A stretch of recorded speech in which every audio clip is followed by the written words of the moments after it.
Истакнати личности како принцезата Астрид од Белгија се инволвирани во фокусирањето на болеста што цели на деца и бремени жени. Истражувачите дошле до делумно ефикасна вакцина која штити до 4 години. Таа спречила голем број инфекции, особено во областите на висока трансмисија. Финансирањето за маларијата е зголемено изминатава деценија и резултатите се видливи во истражувањата и бројот на спасени животи. Светската здравствена организација вели дека бројот на жртвите на маларијата се преполовени во светот, особено во субсахарска Африка. Нов вид тестирање сега овозможува резултат за 15 минути, што значи побрз почеток на третманот за спасување на животот.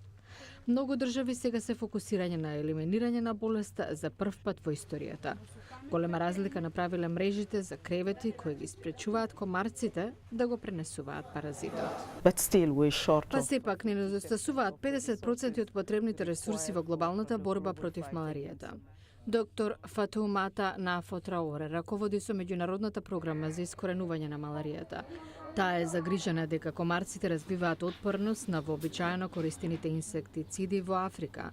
Во делови на Азија, паразитите кои предизвикуваат маларија развиваат отпорност на главниот лек што се користи за третман.